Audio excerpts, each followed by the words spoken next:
Abu Bakar lahir 2 tahun 2 bulan setelah kelahiran Rasulullah SAW. Sejak kecil Abu Bakar senang berbuat kebajikan dan hal-hal terpuji dan bersahabat dengan Nabi Muhammad SAW. Setelah Nabi Muhammad wafat, kaum muslimin dihadapkan dengan suatu masalah yang berat karena setelah Rasulullah wafat tidak meninggalkan wasiat siapa yang akan menggantikan memimpin umat muslim selanjutnya. Di tengah kebingungan ini, golongan dari kaum Ansor berkumpul di sebuah tempat yang biasa digunakan untuk musyawarah di kota Madinah. Pertemuan singkat itu dipimpin oleh sahabat Rasulullah yakni Sa'ad bin Ubadah. Semua duduk dan mendengarkan saat memimpin musyawarah.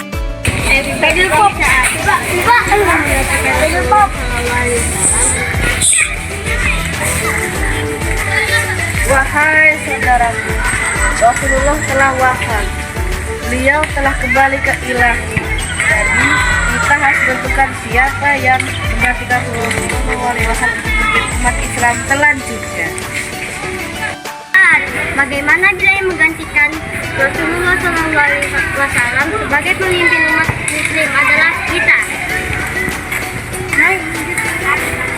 Wahai saudaraku, kita tidak boleh memutuskan secara sepihak. Kita harus memutuskan secara bersahabat. 3.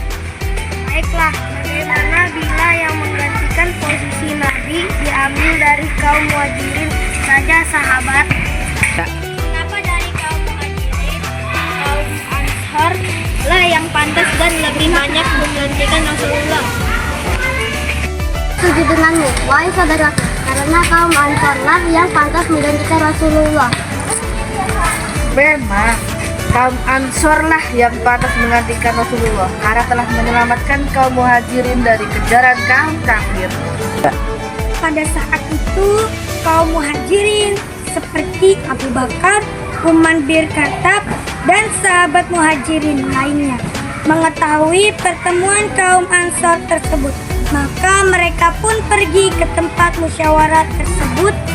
Begitu mereka datang, kaum Ansor nyaris bersepakat dan telah memilih Sa'ad bin Ubadah.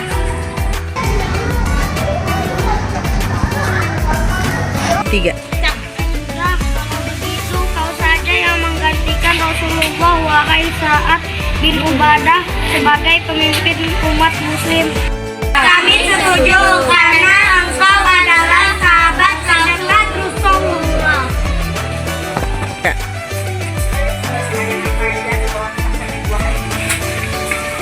Assalamualaikum warahmatullahi wabarakatuh. Waalaikumsalam warahmatullahi wabarakatuh.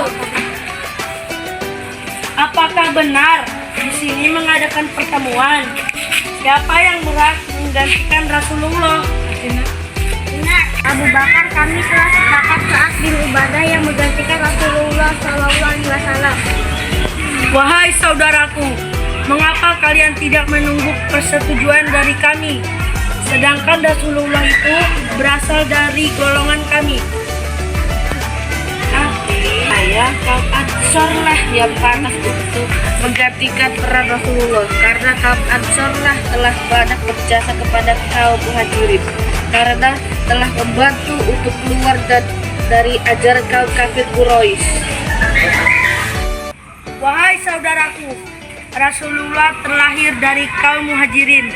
Kaum Muhajirinlah yang membantu Rasulullah menyebarkan Islam di Mekah. Maka kaum Muhajirinlah yang berhak menjadi penerus Rasulullah nantinya. Sahabatku, engkaulah yang lebih berhak menggantikan Rasulullah karena engkau Abu Bakar menjadikan Rasulullah yang mengenali sholat pada saat beliau berhalangan, sehingga tidak ada yang lebih pantas selain engkau Abu Bakar.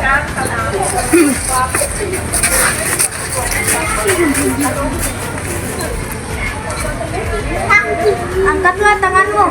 Bismillahirrahmanirrahim. Dengan ini Abu Bakar yang memimpin umat muslim. Keesokan harinya, pengangkatan Khalifah Abu Bakar As-Siddiq secara umum di Masjid Nabawi. Dan sahlah Abu Bakar menjadi khalifah pertama menggantikan kepemimpinan Nabi Muhammad SAW dan melakukan khutbah pertamanya dan naik ke mimbar.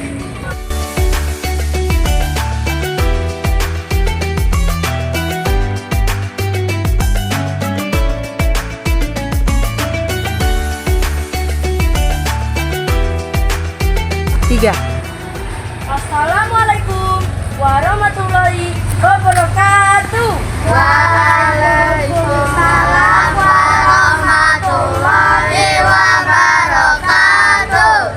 Wahai saudara-saudaraku sekalian, aku telah dipilih menjadi pemimpin di antara kalian. Sebenarnya aku bukanlah yang terbaik dari kalian. Jadi, apabila aku melakukan kebaikan, maka dukunglah sebaliknya. Jika aku melakukan kesalahan, maka luruskanlah. Saudaraku, jangan lupakan dan jangan meninggalkan jihad. Marilah kita untuk senantiasa melaksanakan perintah Allah Subhanahu wa Ta'ala. Assalamualaikum warahmatullahi wabarakatuh. Waalaikumsalam warahmatullahi wabarakatuh. Demikianlah khutbah Abu Bakar. Beberapa sifat Abu Bakar yang dapat kita teladani yaitu setia kawan dan memilih loyalitas tinggi, suka menolong dan rendah hati. Sekian kisah pengangkatan Abu Bakar As-Siddiq sebagai khalifah.